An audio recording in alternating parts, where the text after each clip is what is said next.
السلام علیکم ورحمۃ اللہ وبرکاتہ۔ الحمدللہ ہماری تختی نمبر 9 مکمل ہو گئی۔ آج سے ہماری تختی نمبر 10 شروع ہو رہی ہے۔ جزم یعنی سکون۔ اس جزم کو جاننا چاہیے کہ جزم کسے کہتے ہیں۔ جزم جو با کے اوپر یہ با کے اوپر جو چھوٹا سا دال بنا ہوا ہے، اس کو جزم کہا جاتا ہے۔ جزم کا سب سے بڑا فائدہ عربی کلام میں یہ ہے کہ یہ دو حروف کو آپس میں ملانے کا کام کرتا ہے، یعنی جس حرف پر یہ جزم آ جائے اس حرف کو اس سے پہلے والے حرف کے ساتھ ملا کر پڑھا جاتا ہے۔ چلیے شروع کرتے ہیں۔ اعوذ باللہ من الشیطان الرجیم، بسم اللہ الرحمن الرحیم۔ حمزہ با زبر اب، حمزہ با زیر اب، حمزہ با پیش اب، اب اب اب۔ یہاں پر ایک چیز نوٹ کرنے کی ہے کہ یہ الف لکھا ہوا ہے، آپ کی نظر میں یوں ہوگا کہ یہ الف ہے۔ پچھلی ویڈیوز میں میں بار بار بتا چکا ہوں کہ یہ الف ہوتا ہے صرف تختی نمبر 1 میں، جہاں پر لکھے ہوئے تھے مفردات۔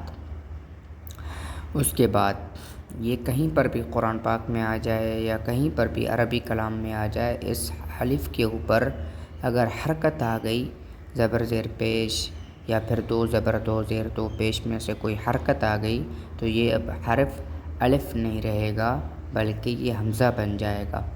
تو یہاں پر بھی یہ حمزہ ہے، چونکہ اس کے اوپر حرکت آ گئی ہے زبر۔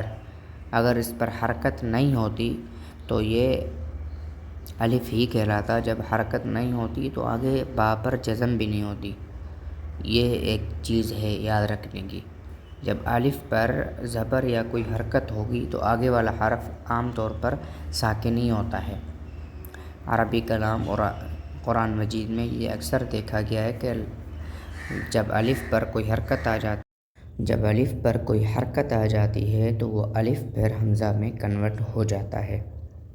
تو یہاں پر بھی اسی طرح ہی ہے، جیسے کہ حمزہ با زبر اب، حمزہ با زیر اب، حمزہ با زیر اب، اب اب اب، حمزہ تا زبر ات، حمزہ تا زیر ات، حمزہ تا پیش ات، ات ات ات، حمزہ ثا زبر اث، حمزہ ثا زیر اس۔ اب یہ ثا اور سین میں تھوڑا سا فرق ہے۔ ثا نرم حروف میں آتا ہے، سین جو ہے وہ سٹی والے حروف میں آتا ہے۔ بعض لوگ اس کو یوں پڑھتے ہیں، حمزہ ثا زبر اس اس اس اس، تو یہ اس طرح سین بن جائے گا، جو کہ قرآن پاک کا معنی بھی چینج ہو جائے گا۔ جہاں پر اگر آپ ثا والی جگہ پر قرآن پاک میں سین کی آواز نکال کر پڑھیں گے تو اس جملے کا جب معنی چینج ہو جائے گا تو وہ جو قرآن کا حسن ہے وہ بھی خراب ہو جائے گا۔ تو اس کو ثا کو ثا پڑھنا چاہیے، بلکہ ثا اور سین کے فرق کو سمجھ کر اس کو یاد کرنا چاہیے۔ جیسے کہ حمزہ ثا زبر اث، حمزہ ثا زیر اس، حمزہ ثا پیش اس، اس اس اس، حمزہ جیم زبر اج، حمزہ جیم زیر اج، حمزہ جیم پیش اج، اج اج اج۔ اچھا، اس کو اج اج اج نہیں پڑھیں گے، اس کی وجہ یہ ہے کہ یہ حروف قلقلہ ہے۔ جیسے میں نے اوپر پہلے والے حرف میں اب اب اب پڑھا تھا، بالکل اسی طرح یہاں پر اج اج اج پڑھیں گے۔ اس کی وجہ یہ ہے کہ یہ قلقلہ والے حروف میں آتا ہے۔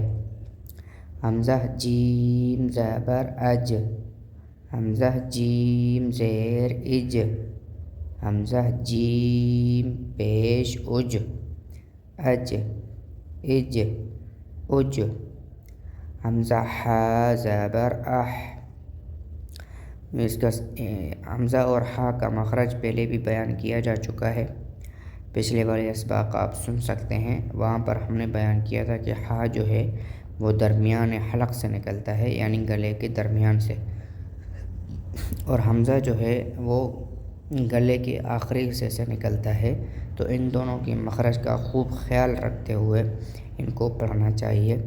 حمزہ ہا زبر اح، حمزہ ہا زیر اح، حمزہ ہا پیش اح، اح اح اح۔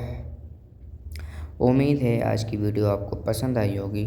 اگر آپ ہمارے چینل پر نئے ہیں یا چینل کو سبسکرائب کر لیں اور بیل آئیکن کو ضرور پریس کریں تاکہ ہماری ہر آنے والی نئی ویڈیو بآسانی آپ تک پہنچ سکے۔ شکریہ، والسلام علیکم ورحمۃ اللہ وبرکاتہ۔